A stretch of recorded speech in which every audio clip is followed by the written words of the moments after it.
All right, here we are again with another list in our continuing list of lists. This one, how to address all that work within limitations, is focusing on your workload. When you're in college full time and taking it seriously, you must seriously look at how you'll approach your workload. You are also most likely working at least 20 hours a week. That's the average amount of time that the average student is working. So that may be a challenge. However, some people have and do go to college and work full time while doing quite well. Here's some things to consider.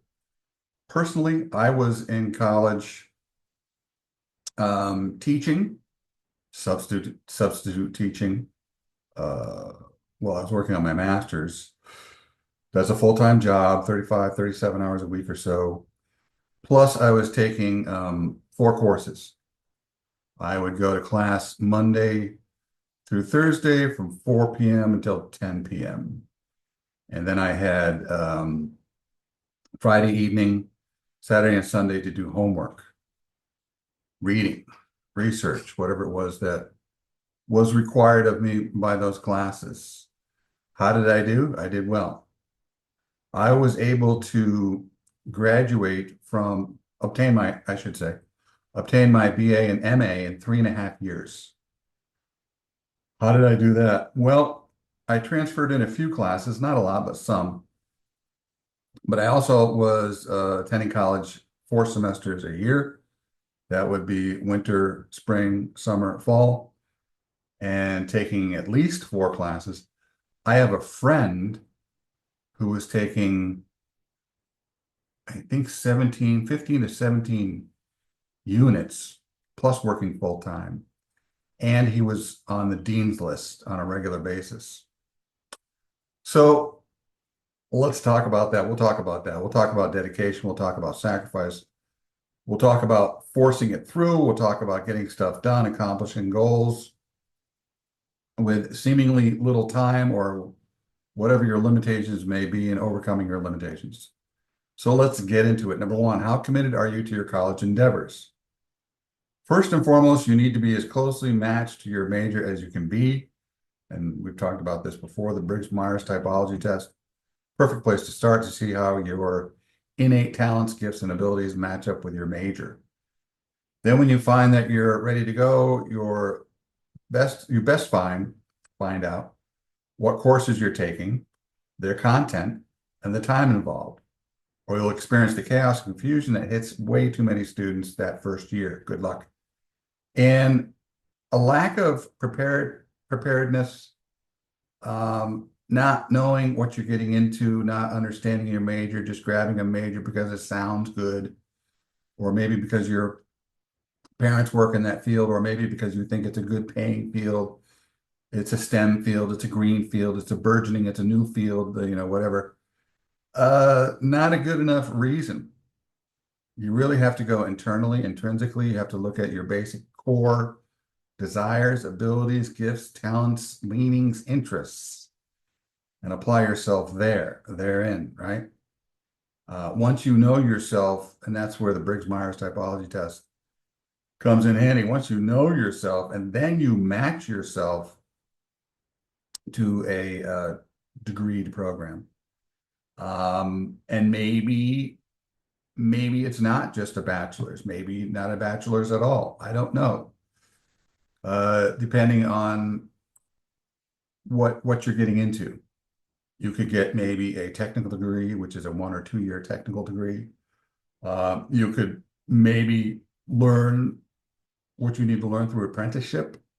I don't know. What are you getting into? What's the field? What do you need to know? Or maybe a combination of things. Maybe a 2 year college degree and an apprenticeship and maybe some other certificate or certificates. I don't know. Right? It's complex out there. So there's no one across the board answer for everybody. 2, no two professors are like, well, at least rarely.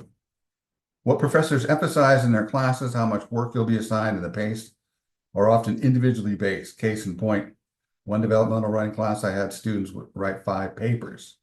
A fellow professor had his class write 9 papers. Same class, same time, same semester. and of greater lengths, by the way. So more papers and more pages. I taught freshman comp classes using ethics, history, economic texts, as well as the basis for papers, while others have gone more literary, utilizing Shakespeare, Faulkner, Proust, and so forth. So when you sign up for a class, get some information on the professor and his approach to teaching. You never know. That's why it's good to research your professors firsthand. Maybe talk to fellow students who have taken the teacher. You can go online. There's a ratemyprofessor.com. But that's a little biased because there's very few students that go to that site. It's only 2% of all students who take classes will rate their professor. And it's usually one of two reasons. They either really like them or they really hate them. So keep that in mind, bias. Number 3, college requires the student to do a lot of reading, I'll say. College is nothing like high school. If you haven't figured that out, I haven't heard that. Well, there it is. In most cases, things get really ramped up in college. For example, you may be reading hundreds of pages a week for 4 classes or full-time. Personally, I had to read at least 100 pages for my poli-sci history and astronomy classes. Well, in English, reading a novel every 2 weeks or so. So I was probably reading 200 to 400 pages a week. And this was probably my senior year, definitely into my master's. There was a lot of work to obtain that degree. And you got to do something. If you think that you're going to be able to take in 400 pages a week and dissect all of that, process it, organize it in your mind or in your notes or whatever, pull information, call information, knowledge, main points from that amount of reading, you've got another thing coming. I really don't think that's going to happen. So you have to do something beyond just the reading. And what is that? Well, let's get into it. Number 4, okay, but how do I handle all that reading? There it is. For certain knowledge-based classes like history, psychology, ethics, students often have to look for the main points of chapters and sections. For other classes like English, it's more about culling the main point or idea from many chapters. Knowing where to look is key. In fiction, one looks to the narrative, the main character, and interactions between him, her, and other characters. You don't find questions about fiction, about novels. They're usually based in theme. What is going on here thematically? What is the author saying thematically, right? You're not going to find a lot of that in description. Some authors like to describe the surroundings, the room that the characters are in or have just come into, or the new place that they've just arrived at or are visiting. And, spend a page and a half or more. What I used to do is just kind of like skip over that. I wouldn't even really look at much of the description. And I was always looking for key places where I knew that I could find theme. Theme is usually in the thoughts. If it's a first-person narration, it's in the thoughts of the main character. And it's also in the interactions between the main character and other characters, especially primary characters beyond the main character. And also probably a little bit in the narrative, description of the narrative. So you're not reading, I wasn't reading, say I had to read a 400-page novel in 2 weeks. I wasn't reading 400 pages. I was probably skipping at least a third of that and searching for answers to the question or questions that I knew I had to answer either for a paper or that would be on a test with short essays, right? That's how you got to do it. That's how you got to approach it. If you're taking like a knowledge-based class where there's actually information, you have to memorize things like in biology, the chart of elements or history dates and um, movements and so forth, historical importance of certain movements and activities and events, blah, blah, blah. Then you have to look for that information. Know what you're looking for. Okay, that's the key. Number five, find out how the teacher tests. And sometimes you have to be a little creative as to how to do this. Sometimes it's really just listening to the teacher. Or, you take the test, you take the first test and kind of can figure out from the first test that English class, or one of the English classes, or several actually, several of the English classes I took, there was a lot of reading, and we had to read it from reader's handbook, some type of handbook, reader's handbook with a bunch of stories and essays in there. And we would usually get on a test or a midterm like 5 questions. And of those 5, pick 2 or pick 1. It was usually 2, if I can remember correctly. Pick 2 short essay answers, 3 to 5 paragraphs. Why did fill in the blank? Thematically, what's going on in such and such a story? What is the author saying? Blah, blah, blah. And you have to write that. So I wasn't going to read everything in minute detail. I would read about a half or 2/3 of everything that was assigned and know that, well, that's probably going to give me at least 2 questions right there, probably 2 or 3. I knew that if I read a certain amount of material, I had enough ammunition, I guess you could say, to fire back with my answers, right? So that would usually mean that I would have to cover maybe a half to 2/3 of the reading, very close reading. The rest of it I would skim relatively quickly, not reading every story, but enough of the story, of each story, so that I would be able to answer 2 to 3 questions, maybe, of the 5 or 6, maybe 7 questions that were posed to us for a test or a midterm, right? And it worked out. It worked out fine, right? So that's what I'm saying here. Going back to those English classes, I had several professors who would hand the students a half a dozen short answer essay questions, and we had to pick 2 or 3 to write about in a 1-hour timed test. So I realized I didn't need to read everything in detail, but enough material, say 60 to 70%, roughly, right? 50, 60% of the readings to cover the 2 to 3 questions, right? So you gotta do things intelligently, right? Don't just blindly move ahead. I'm just going to read. I've got to read everything. I'm just going to read everything. And you're gonna, it's not going to work out. It's going to take too much time. You're going to have burnout probably in a couple semesters. So just say no to that. Do it intelligently. How does your professor assign the readings? And here's an important point. Some professors are very precise and concise in their reading assignments, going from chapter to chapter sequentially, I'll be all right, methodically. And the student is responsible for most of the material, so it's a very tight schedule. Then there's the loose schedule in which the professor has you read a variety of texts, pamphlets, diaries, or watch some videos and such. Then from all this, you're to piece together a thesis and support for your paper. This type of reading is more skim-oriented, as it's not all going to be on the test. I think you get it, right?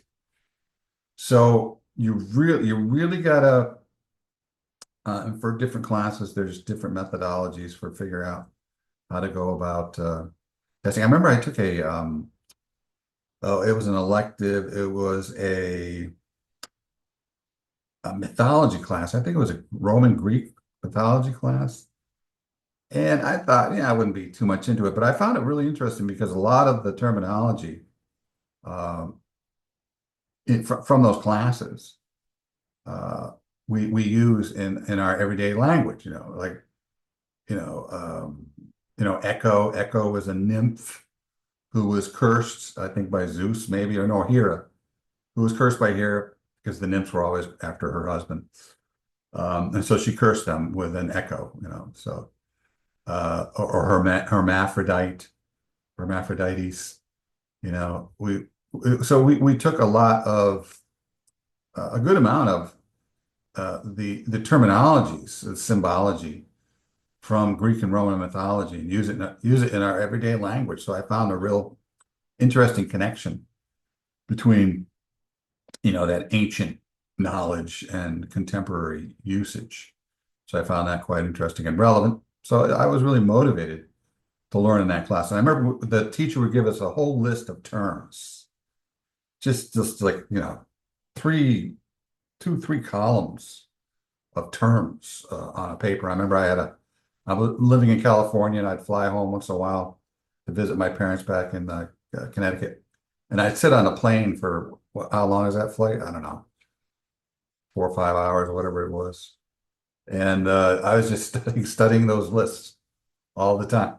But it was the same thing. I didn't have to memorize every single term to the T.